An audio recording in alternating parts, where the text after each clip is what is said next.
Hello friend, हूँ छूं कल्पना's किचનમાં આપનું હાર્દિક સ્વાગત છે। આપણે બનાવીશું ખૂબ જ ટેસ્ટી એવું અને ઇન્સ્ટન્ટ બની જતું ખાકટીનું એટલે કે નાની કેરીનું અથાણું। તો વિડીયો જોવાનું ચૂકતા નહીં। હેલો ફ્રેન્ડ્સ, તમને પણ આવું લાલ ચટાક આચાર જોઈને મોઢામાં આવી ગયું ને પાણી? મને પણ આવી ગયું। તો આજે આવો લાલ ચટાક ટેસ્ટી અને ચટપટો એવો આપણે ઇન્સ્ટન્ટ આચાર બનાવવાના છે ફ્રેન્ડ્સ। તો ચાલો એની રેસીપી શરૂ કરીએ। ફ્રેન્ડ્સ, કેરીની સિઝન છે એ શરૂ થઈ ગઈ છે। કેરી નાની હોય કે મોટી, કાચી હોય કે પાકી, કેરીનું નામ પડતા જ આપણા બધાના મોઢામાં પાણી આવી જાય છે। અને કેરીની કંઈ પણ વસ્તુ બનાવો આપણને ભાવતી જ હોય છે। આપણને ખબર છે કે કેરી છે એ ફળોનું રાજા છે। તો આજે આપણે બનાવવાના છે ઇન્સ્ટન્ટ કેરીનું આચાર। તેના માટે મેં અહીંયા 500 ગ્રામ નાની એવી કાચી કેરી લીધી છે। તેને આપણે સમારી લઈશું।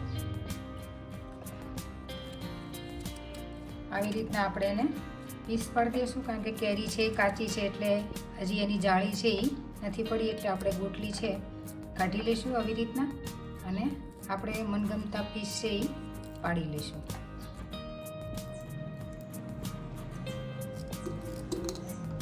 આવી રીતના બધા જ આપણે પીસ પાડી લેવાના છે।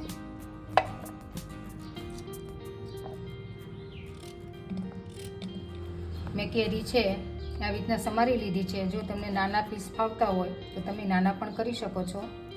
હવે જો તમારે ઇન્સ્ટન્ટ 2-3 દિવસમાં જ અથાણું ખાઈ જવાનું હોય તો તમારે સીધો ડાયરેક્ટ મસાલો જ એડ કરવાનો રહેશે।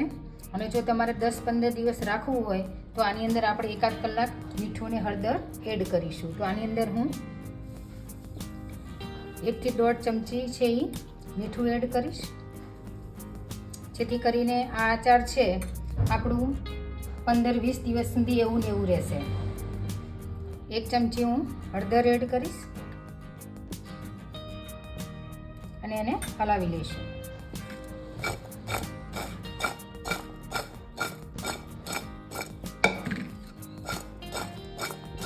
મીઠા ને હળદરમાં બોળવાથી જે કેરી છે એ પોચી નથી પડતી, અને તમે જે 2-3 દિવસ જે આચાર બનાવો છો તો જો વધુ દિવસ રાખશો તો પોચી પડી જાય છે। અને જો આવી રીતના રાખશો તો તમે લાંબો સમય સુધી રાખી શકશો અને દરરોજ કરવાની માથાકૂટ નહીં।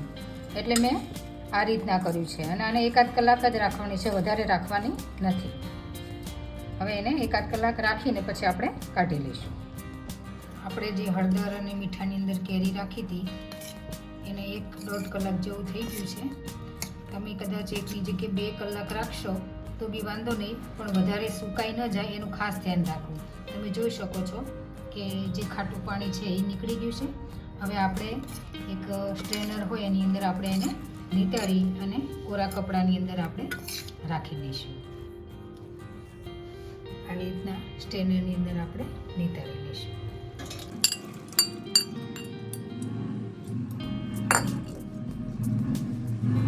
તો આવી રીતના કોરું કપડું લઈ અને આપણે બધા પીસ છે એ સૂકવી દઈશું।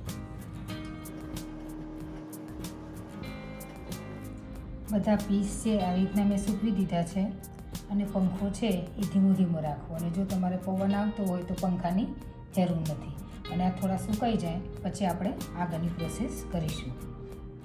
ફ્રેન્ડ્સ, આપણે જે કટકી સૂકવી ત્યાં કટકા કરીને કેરીના એ સુકાઈ ગયા છે। મેં 1.5 કલાક પંખા નીચે, ધીમા પંખા નીચે રાખી હતી, એટલે તમારે કેવો પવન છે એવું પણ સુકાશે। 1.5 કલાક મેં મીઠાના પાણીમાં બોળી હતું અને 1.5 કલાક સુકાવા દીધું હતું, એટલે ટોટલ 3 કલાક થયા છે અને સરસ મજાની સુકાઈ ગઈ છે। તમે જોઈ શકો છો પાણી બી બિલકુલ નથી અને સરસ સુકાઈ ગઈ છે। હવે આપણે એને મસાલો કરી લઈશું। આ 1/2 કિલો કેરી સામે મેં અહીંયા અત્યારે 100 ગ્રામ છે એ આચાર મસાલો લીધો છે। આપણે થોડો એડ કરતા જઈશું।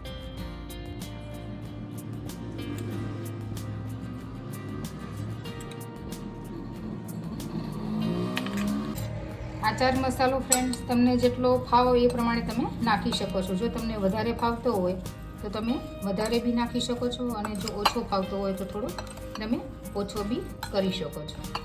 અમને થોડોક મસાલો વધારે ભાવે એટલે મેં 100 ગ્રામ લીધો છે. તમે થોડોક ઓછો બી લઈ શકો છો.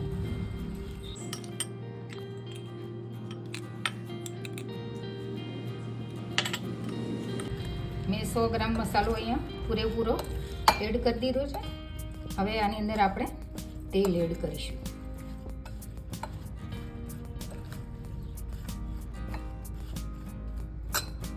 અહીંયા મેં 100 થી 150 ગ્રામ કેરી લીધી છે, નાની નાની કટકી કરી લીધી છે. એનું આપણે ઇન્સ્ટન્ટ કરવાનું છે કે જે આ આચાર છે એ 2 થી 3 દિવસ તમે ખાઈ શકો છો. 2 થી 3 દિવસથી બગડશે નહીં. અને આ જે આચાર બનાવ્યું છે એ ફ્રીજની અંદર તમે 2 થી 3 મહિના તમારે બિલકુલ બગડશે નહીં. અને બહાર તમારે 20 થી 25 દિવસ એવું ને એવું રહેશે, બિલકુલ બગડશે નહીં. એટલે તમને જે રીત સરળ લાગે એ તમે કરી શકો છો. એટલે મેં બંને તમને બતાવી છે. આની અંદર પણ આપણે આચાર મસાલો છે એ એડ કરી દઈશું. આ 150 ગ્રામ કેરીની સામે મેં અહીંયા 20 ગ્રામ છે એ આચાર મસાલો લીધો છે, આપણે એડ કરી દઈશું.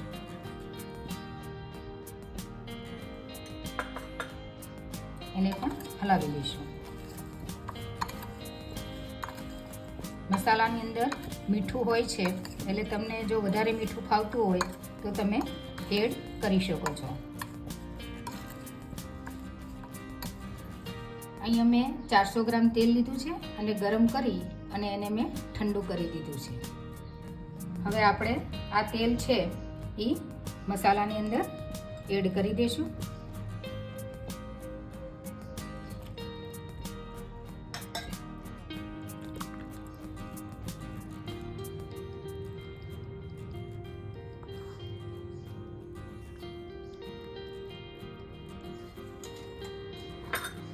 અને બધું મિક્સ કરી લેશું વ્યવસ્થિત. કલર તમે જોઈ શકો છો ફ્રેન્ડ, એકદમ મસ્ત આવ્યો છે. કલર જોઈને જ આપણને ખાવાનું મન થઈ જાય એવો લાલ ચટાક કલર આવ્યો છે. અને કેરીની સિઝનમાં તો આવું ચટપટું મળે એટલે આપણને મજા પડી જાય.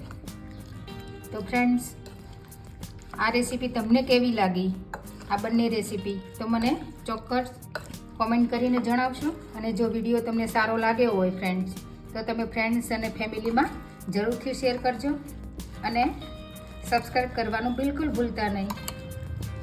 તો આપણો બંને ઇન્સ્ટન્ટ આચાર અને આ લાંબો સમય સચવાઈ રહે એ પણ ઇન્સ્ટન્ટ આચાર જ છે આપણો, એ બંને રેડી થઈ ગયો છે. તેલ તમે વધુ ઓછું કરી શકો છો.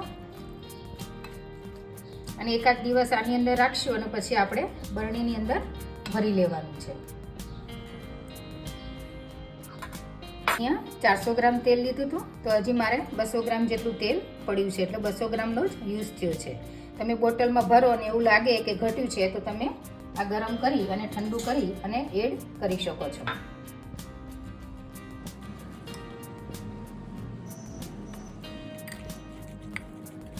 આચારને આવી રીતના બોટલમાં ભરી અને ફ્રીજની અંદર સ્ટોર કરી દેવો. અને આ આચાર ખૂબ જ સરસ લાગે છે ફ્રેન્ડ્સ. તો તમે તમારા ફેમિલી સાથે એન્જોય કરો. તો મળીએ આવા અવનવા વિડીયો સાથે. ત્યાં સુધી આવજો. મારી રેસીપી જો તમને સારી લાગે તો મારી ચેનલને લાઈક, શેર અને સબસ્ક્રાઈબ કરવાનું ભૂલતા નહીં. Thank you.